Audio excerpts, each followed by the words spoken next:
Oh yeah, baby. You know what time it is. It's time for Q's Tiny Room Concerts. Oh yeah.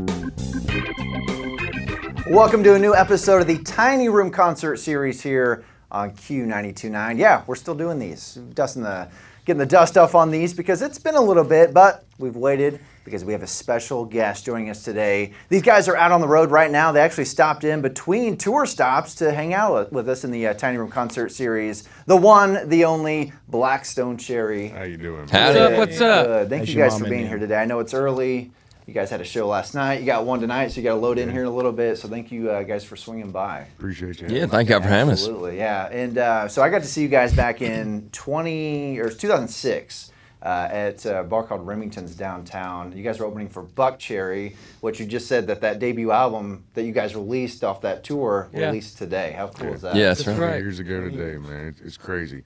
I think you would call that 2006. Yeah. Record came out. That's math on that. But it's crazy, man, that we put out a record 20 years ago and people still want to hear songs off of it, and we're still able to come out and do this thing. You know, it's something that's not lost on us for sure. You know, there's been a lot of great bands come and go in the last 20 years, and you know, to have this much longevity is pretty amazing. Yeah, that's pretty special. You guys have a huge fan base. What was the recording like for that album? You guys nervous? I mean, going in big. You guys were on Roadrunner at the time, weren't you? We had a great time making the first record. Hell, we didn't know any better than just to go in and play the songs how we knew to play them. Yeah. You know, we hadn't been exposed to like the big studio kind of style of recording yet.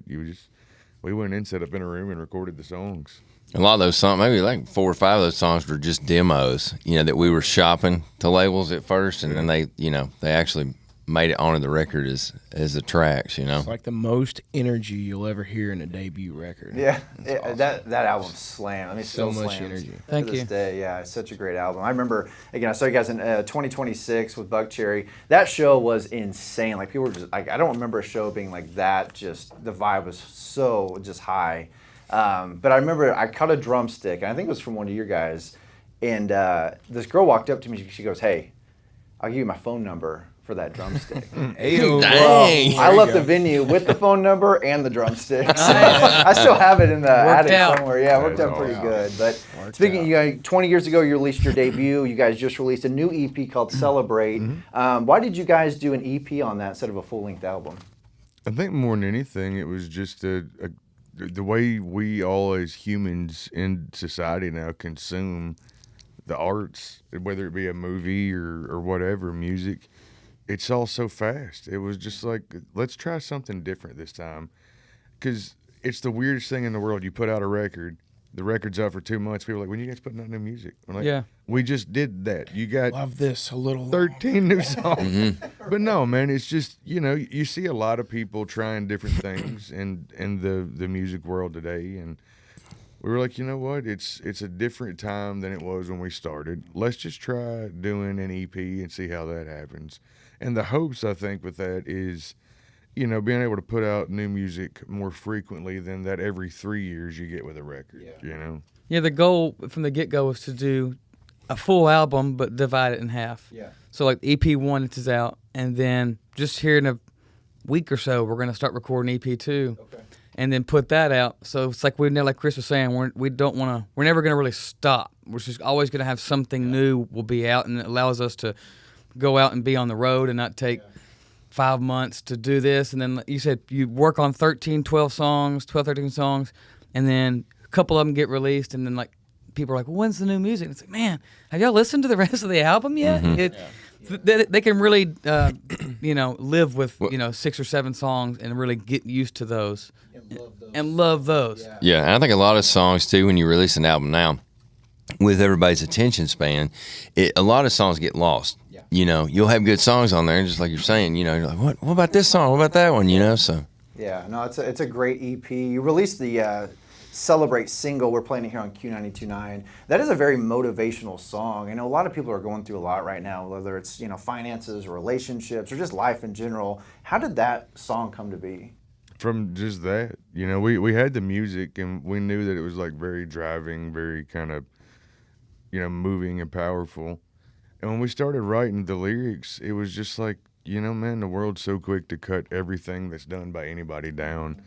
You know, we're so quick to overanalyze ourselves and other people that we often forget just to celebrate getting up and, you know, celebrating the small things in your own life that matter to you, whether that's being able to accomplish everything on your daily list you need to do, or, you know, Just getting through the somebody. day. Just brushing your teeth. Yeah, Yeah, man. yeah, You know, absolutely. for some people that's enough. Yeah. And so that's like, let's champion that a little more. Yeah. You know? Yeah, I mean, I just we have a son. He just turned 1. So for me, you know, before I get all worked up about, I argue with people online, and I just get mad about stupid. And like now, I'm like, I really don't need that. Yeah. Let's celebrate the good 100%, things in life, man. like that my son's healthy, that he's growing, like, you know, the little things. Perspective. Just look. Yeah, just absolutely. look at- The he little looks at me and things that smiles, make and it's like- everything all right. Yeah, it's like maybe that. Who cares about that? You know. So yeah, it's a great single. Again, we're playing it here on Q. Thank you. You guys released Simple Minds. Don't You Forget About Me. You did a cover of that with Tyler from Theory of a Dead Man. How did that come to be? I'll take blame partially for that one. I don't know why. I've just always wanted to cover that song. Since I was Fantastic song. yeah, since I was a kid, man. You know, I remember I was born in '85, same year the movie and the song came out. The Breakfast Club is a movie, and I remember seeing that movie as a kid. You know, when I was younger, probably late '89, early '90s, somewhere in there. And the fist pump at the end, you know, just that sense of accomplishment, and that song were what stuck with me. And for years now, I've been like, we could do a badass version of this song. Like we could do it and really kind of make it our own. And we finally just bit the bullet and decided to try it. And we were on the bus and kind of built a demo out of it. And we were like, yeah, this kind of does sound like a Blackstone Cherry song at this point. So we did it, man. We go back, you know, with the Theory of a Dead Man camp, like a Cadillac with 4 flats, dude. We've known them since Yeah. Those are our good 06, buddies. Same kind of thing, you know. We started out early days touring with Buck Cherry and Theory of a Dead Man, and you know, and we just it was literally we all talked and we were like, I wonder if Tyler would do this. Sent a text. He was like, hell yeah, what do you need me to do? It was literally that simple, man. So it, Yeah. It made it that more special hell too. yeah. And Tyler's got a great voice, especially. He sounds so perfect on that song at low. Yeah. He's got such a good velvety low register. Yeah, it blends very well. When he comes in on that song, it's like, damn, that just keeps flowing so smoothly. Nice. And I love Tyler. I mean, they just released Winnebago. That song Yeah. is stuck in my head. Like I can't. good one, My man. wife was humming it the other day. I'm like, yeah, that's It's a good song. that's a great song. We really love those dudes. Yeah, and like you said, you guys were record label mates back in the day too, which is pretty cool. We're still on the same management too. Are you? Okay. Yeah. So we they're not getting away from us and vice versa. Yeah, we love those guys. Yeah, and speaking, well, it's kind of like a band of brothers. And speaking of that, you guys are damn near a band of brothers. You guys have been doing this for 20 plus years now. When you go in to record a song or an album, like how do you keep that magic going? A perfect example of magic is we're always inspired. You know what I mean? We don't dread picking up the instrument. You know, and we love playing music with each other, and then the feeling that that it evokes onto other people once we release those songs and play them live. And you know, just the other day, last week, we wrote a riff we were kind of poking fun at ourselves at sound check, and we wrote this riff, and then we kick into it, and we're like, oh, there might be something there behind that. And then we played it again yesterday, and we're like, that's one of those spark things that just happened that we thought we had all the songs ready for our next EP, and then that one comes up, and we're like, well, this one came out of nowhere. Now we got to write lyrics for this song, you know? But that's one of those magical things that can just happen when you just kind of allow it. And it's just like you were saying yesterday too, John Fred, sometimes you just kind of, it's a gift from above. It's like, here's this. I'm going to take it and do what you want with it, you know? Just, but that's what gets you inspired, and that's what keeps the juices flowing. And, you know, we all wear the same jersey. We all want the same thing. Sometimes you got to wake up at 2 a.m. and put something down.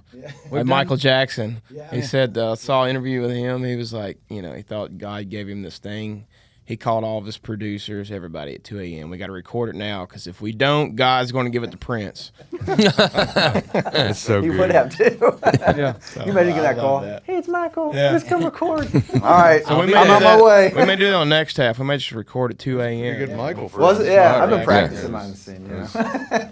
Yeah, but yeah, you guys have been together forever, and I love that. I mean, just hanging out with you guys in the conference room there, I can tell you guys just really care and love for each other. And again, you're just putting out positive messages with these songs and just enjoying what you're doing, because you know some people working 8 to 5 and like, God, this sucks. But Yeah, you guys dude. are living the dream, which is you're not taking advantage of that. And No, I we're love that. we're very fortunate, man. It's not lost on us what we get to do. We've all got family members that work the factory grind back home, and they're all very supportive and proud of us, just like we are them.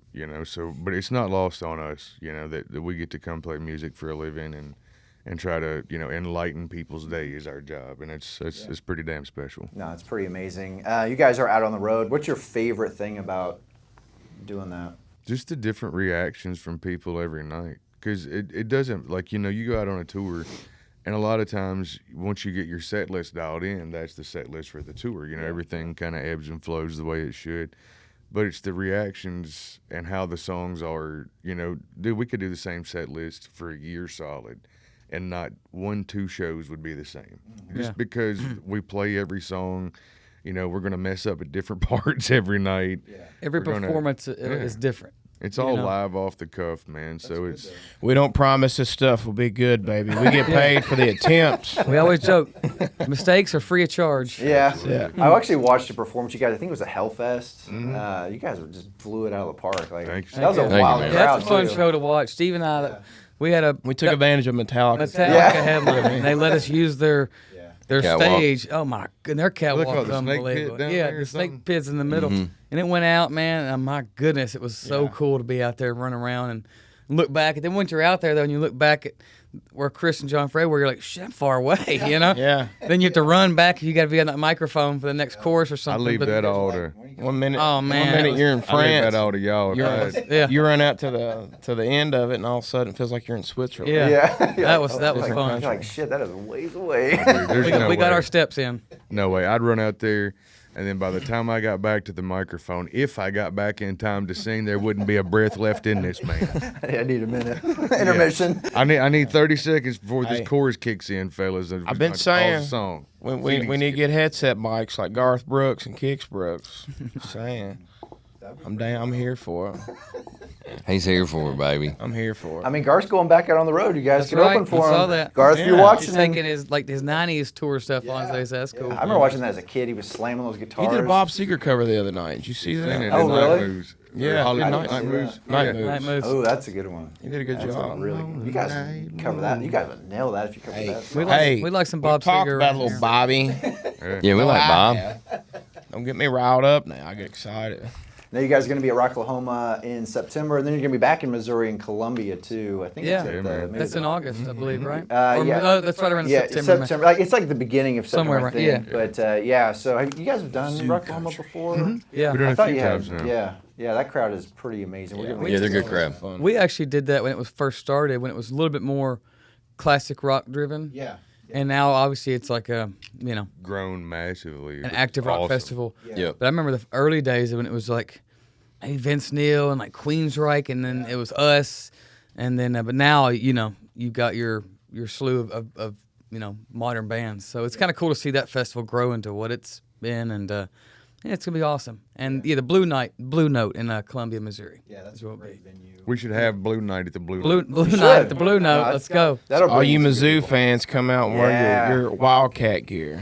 I know you God. guys Do not say that. It's on. It's on. They're gonna show I up got now. reprimanded one time. And that's those we do not Yeah, speak that's of. a great story.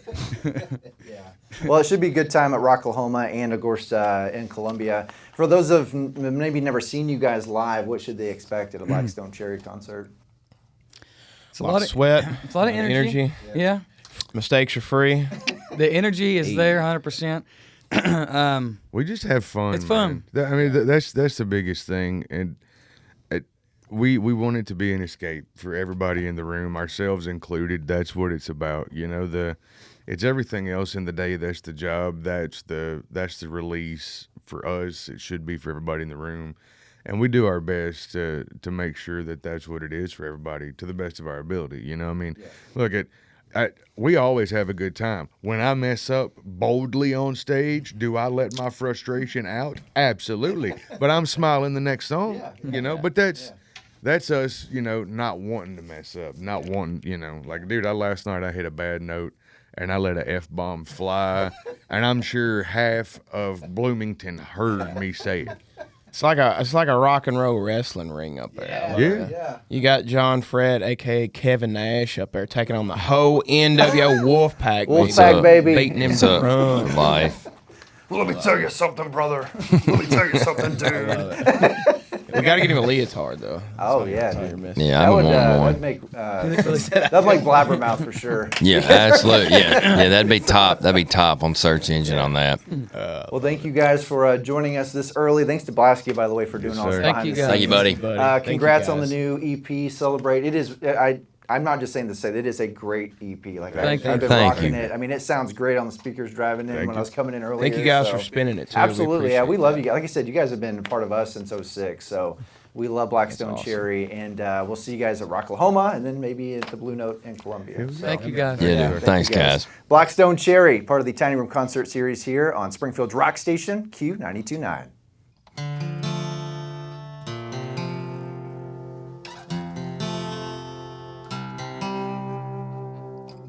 Laughing takes the pain away, but there's no humor here today. The cruelest joke to ever play.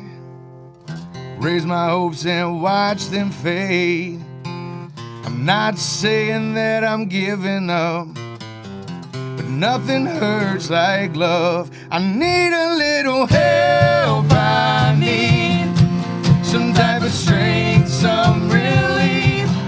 I've been living on my knees, begging for some light, some clarity. Give me a rope, or give me an anchor. Give me some air that I can breathe. I've been living on my knees, 'cause it's starting to get too deep for me.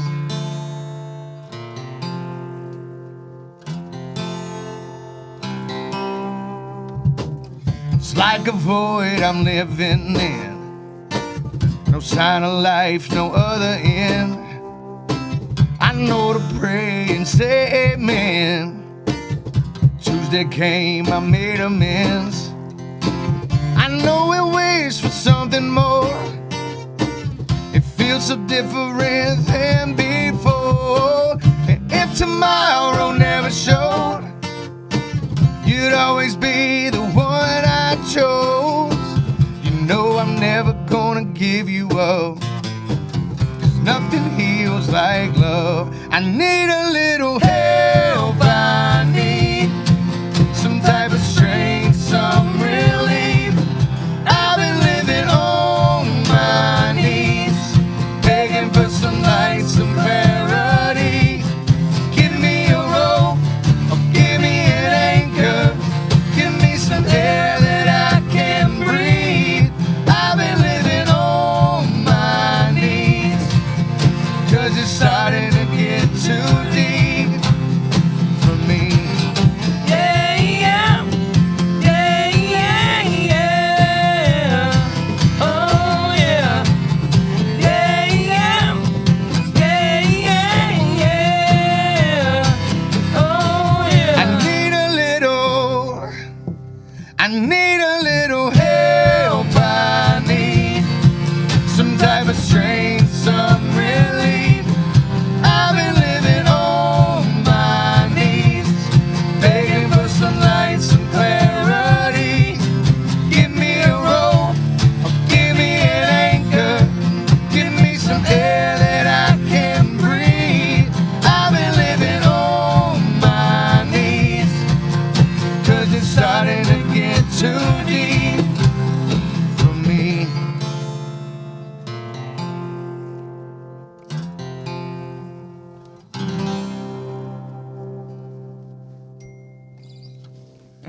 And that's in the key. That was in the key.